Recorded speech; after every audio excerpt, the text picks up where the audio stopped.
First love yourself before anyone else.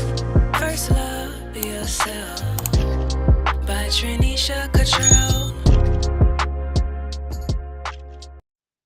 Hi, this is Trinesha Catrell, and welcome to First Love Yourself, where love, life, and Christ combine.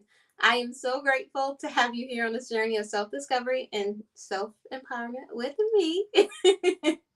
In today's video, we're going to talk about being seen and the fear of being seen and how you're not invisible.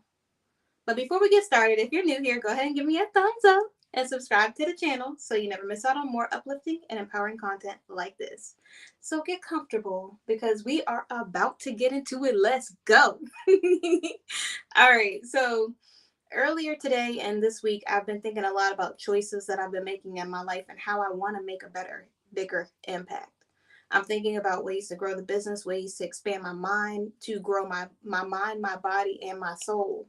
And for those of you that saw the short that just came out on Wednesday, it talked a lot about self respect. And self respect has a lot to do with self improvement. When you really truly believe in yourself, that's where it all starts. When you believe in yourself, nothing is impossible. All of a sudden, you can do everything you put your mind to because you chose to believe in yourself. But you have to first do that before you do anything else. And so I came up with an acronym of things that I think will be super helpful for you to not be invisible. If you're trying to be seen, if you really want to be the person who goes after the things that you're afraid to go after, if you have this fear of other people seeing you, of being seen, then this is for you. If you're the person who feels like you're already confident, this is still for you because there may be some things that you just don't know yet, and nobody knows everything. So here's 4 things that really help you be seen. The first one is you have to speak up. If you want something, closed mouths don't get fed. So if you're saying that you want something, you got to go after it with everything that you got, with the same tenacity, with the same energy that you got when you speak negative over yourself, the same energy you got when you was ready to go head to head with somebody else, the same energy you got when you say you got time today is the same energy you got to have when you want to speak up for the things that you want in life. If you want that job, you need to go after it. You need to fill out the applications, take the classes, do whatever it is that you got to do to get it. If you want that person, you got to be pursuant. You got to make sure you're intentional and doing the things that you need to do to get what it is that you want. Because nobody knows that that's what you want unless you speak up and say that's what you want. I have things in my life that I want, and there's situations in the past where I did not speak up. I was too shy. I was too afraid to say anything about the things that I wanted in life. And so those opportunities passed. And God had to spin the block for me to be able to get them things back, which is why I can speak on it, because I know how it feels to feel like, well, maybe my opinion doesn't matter. Maybe nobody will care about what I have to say. But look at what God can do. God can do anything in you if you just speak up. If you really say, God, use me. I want to do whatever it is that you want me to do in life. He can use you. He can bring you in places that you never even thought you would go to. He can open doors and opportunities that you would have never been able to be at or be a part of without him. But you have to use the voice that God has given you for good. You have to say, okay, I might not have time today for this, but I got time for my vision. I got time for my future. I got time for my dreams. You might not have you might have messed up the old relationship, but listen, this new relationship is a new opportunity for you to be better, to do better, to be everything that it is that you intended to be as a person. You might not have done the best or been a good steward of your finances in the past, but right now is the time to budget. It's the time to really say, okay, and I'm gonna throw this out there because I hear it in my spirit. Somebody out there is saying you can't take it with you. You might not be able to take it with you, but the legacy is gonna be here after you're gone. So you want to leave your legacy with nothing? So you want your kids, you want your nephews, your nieces, you want the kids that come up generations after you to have nothing just so you could spend it all on yourself? That to me, and forgive me for saying this, sounds a little selfish. And if you really are trying to help other people, then you can't worry about just yourself. You have to think about your legacy. You have to think about the things you're trying to leave behind. And in order to do that, you have to be a little selfless and you have to speak up for yourself. The second thing that you need to do, or that would be helpful to be seen, is to dress for the position that you want. I know you hear that saying when you were growing up, you got to dress for the job that you want, not the job that you have. And it's true. That's true in life as well. When you're out there and you're saying that you want to be more presentable, you want to open a business. I can't open a business in sweats. I probably could if the sweatpants and the stuff was like merch for a company that was talking about self care, self love, and grunging down and just being able to be comfortable in who you are. But if I'm in a business meeting and I'm not saying I have to dress in a suit and tie, but I need to be taking care of my skin. I need to be making sure that my nail beds are good. I need to make sure that I'm buffing my nails or filing my nails. I don't just have like chip polish all over my nails and then I'm going into an interview, I'm going into a meeting. I have to make sure that I'm presentable and I show them that I care about myself. When you really truly show that you care about yourself, other people start to care about you as well. When I was this is a little personal and I'm okay sharing this because I'm not that person anymore. But when I was insecure, when I was feeling like I didn't believe in myself, when I was down and out, when I was really feeling super, super just not really believing in myself, I really felt like I wasn't that person back then. And I dressed like it. My hair was a mess.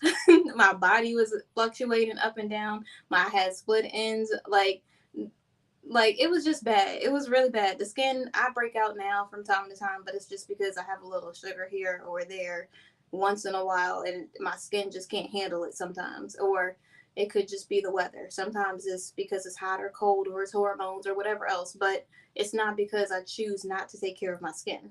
I choose to make sure that I'm moisturizing. I choose to make sure that I am conditioning. I'm doing the things necessary to show how much I truly care about myself so that when I'm around other people, they know how to treat me.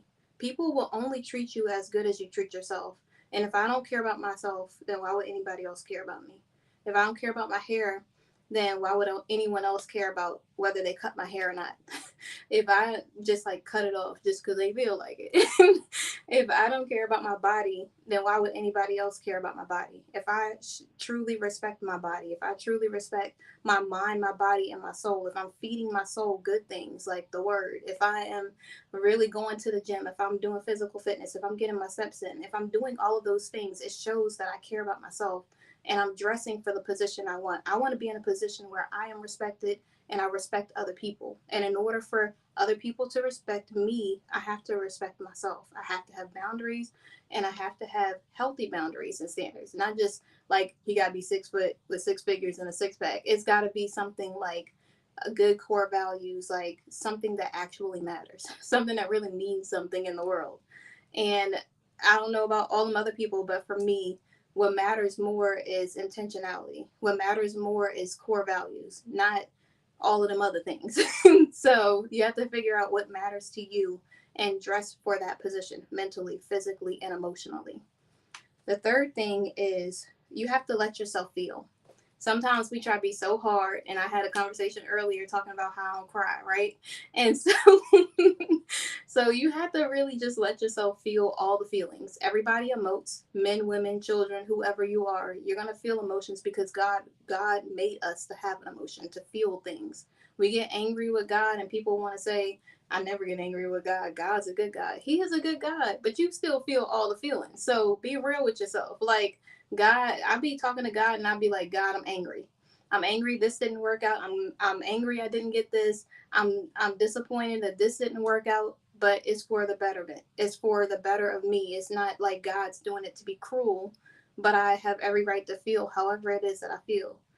You have every right to acknowledge the feelings that you feel and then move on with your life. Don't just sit there in sadness. Don't sit there in anger. Don't let anger consume you. That's where we end up messing up. We let the anger, we let the emotion overtake us instead of just feeling it. When you feel that emotion, it allows other people to see you because you're not just all bottled up. You're not trying to hide how you truly feel. You're not trying to hide who you are as a whole. All of that is a part of you. You don't have to just show people this one part of you. You can just be the best version of you, and people will see you trying. People will see you be a better version. People will see you leveling up. They'll see that you are really, truly someone that should be seen. But you have to make sure that you see yourself. I had a client in the past, and we were talking about different things in life, and a lot of people, when you're in this situation that she was in, would like talk down to you and be like, oh, if it was me, I would do this. They would say, I would just leave. I would just do this. I could do bad all by myself. And let me go on record in saying that I always say you can do better by yourself, because if you could do bad with somebody or without somebody, I was so rebellious in the past. I would have been like, I'm gonna just stay in this relationship because what's the point if it's gonna be bad either way, right? But I'm here to tell you, you could literally do better. If you are striving to be a better person, make sure you have people around you that are trying to be better. Make sure that you have a circle of people around you that encourage you, that really see the better in you, not just being in a circle of people who are constantly making you feel badly, because it's not going to help you inside or out. So you have to make sure that you keep pushing for the things that you want in life. You have to keep making sure that you acknowledge your own feelings so that other people can respect your feelings and you have those boundaries in place. And last but not least, do it afraid. Sometimes we don't want to be seen because we're so afraid of what other people are going to think. I have this saying that I caught from a scripture one day, and and I don't know if I'm saying this verbatim, but it's like some kind of story, parable, whatever that Jesus tells, and it's pretty much the gist of it is nobody has a heaven or he double hockey sticks to put you in. So whenever I start thinking about how I want to care about how somebody else feels, like someone else's opinion, when everybody got an opinion, whenever I start to feel like I can't be silly because people are gonna judge me, I'd be like, they don't have a heaven or a double hockey sticks to put me in. Like this joy that I have, the world didn't give it, and the world can't take it away. Forget them people. I care about people so much deep down in my soul. Like I want everybody to win, but I am not living my life for anybody but Jesus. When I'm out here, when I'm doing the things that I have to do, I'm doing it because I want to help people. I'm not doing it because I'm trying to satisfy people. And I think that's something that holds us up sometimes. Sometimes we want the approval of others so badly that it stops us from going after the things that we actually want. It stops us from being seen in a photo shoot when we go to a place and we get an opportunity. We give up our seat at a table when really that seat, that position was for you. Don't just give up an opportunity that God gave you because you're afraid to be seen, because you're afraid to succeed. You have to keep constantly going after the things that you want in life, because you are the only thing standing in your way. When you move out of your way, when you move out of God's way, there's so many things that God can do through you in this earth. You are so powerful, but we hold ourselves up. You gotta literally say, regardless of what anybody else thinks, if I'm doing the best that I can, if I'm being the best version of myself, if God is pleased with me, I'm doing everything I need to do. And I have to go on the other end before I end this video and say, don't beat yourself up about mistakes that you make. That was one of my hangups in the past. I kept constantly saying, if I had done this way, I wish I didn't do this. I wish I didn't do that. And I would be so guilt ridden that I wouldn't be moving forward in my life. I would be stagnant because I was holding on to things that no longer served me. So forgive yourself. Give yourself the grace in knowing that you're human, and that even when you mess up, give it to God and repent and say, God, I messed up here. Be real with Him. God can handle it. He made you, He knows how you are, and He's willing to work with you regardless of all the mistakes that you've made in the past. He still gives you grace to be here today, to breathe, to have another opportunity to be better than you were yesterday. But you just have to be real with Him and say, okay, God, now that I messed up, I repent. What is it that you need me to do? And be obedient. And that's everything that you need. So seek God first. Know that He loves you, and love yourself.